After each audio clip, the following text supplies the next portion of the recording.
All right, get your almanacs, get your weather diaries out. Let's talk numbers.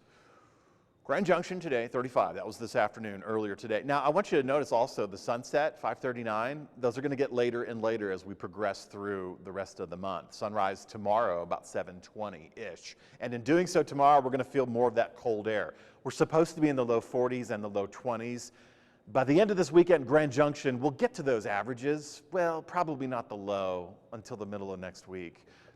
Montrose, we're 10 degrees colder than we need to be, and we're significantly colder in the morning than we really want to be. We're not setting records with these cold temperatures, but this is really impacting, I think, your early mornings.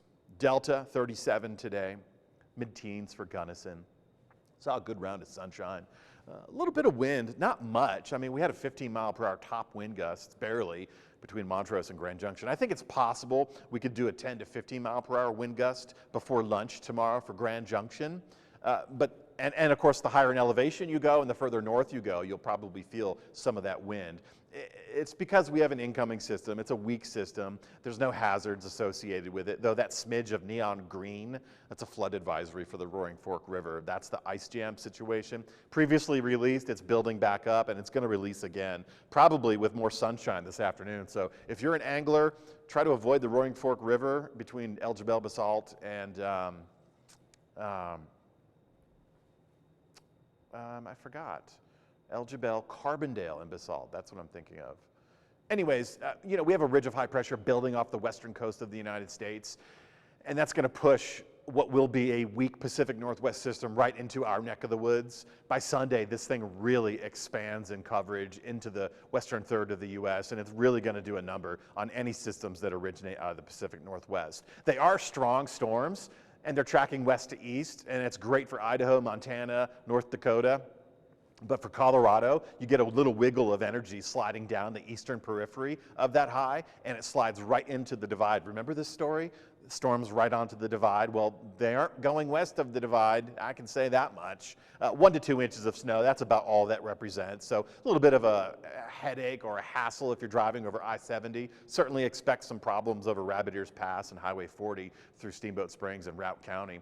Highway 50, even to a lesser extent, in the higher elevated passes, you're going to encounter some problems.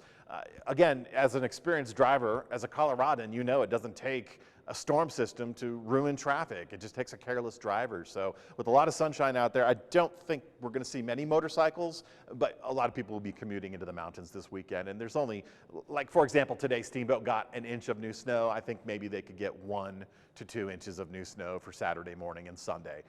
Combined. That's about it. We're going to be dry here on the western slope because of that ridge of high pressure. It's going to keep us under quiet conditions, and to be honest with you, I think we'll have cloud coverage Saturday morning, but that should burn out or thin out by midday, and that's perfect timing. If you head to Palisade, there's an artisan market there. I think it's it is an artisan market. It's a Valentine market. So Valentine's weekend is next weekend. Ooh, wait till you see the temperatures for that. Tomorrow morning, Saturday morning, cold start as usual. We won't get back to our normal lows until later, earlier next week. But the afternoons, Saturday afternoon, feels pretty good. It's going to look good. It's just still going to be cold.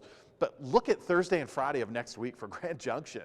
Upper 40s, low 50s. That's 10 to 15 degrees warmer than where we have been a week ago, or by then it'll be a week past.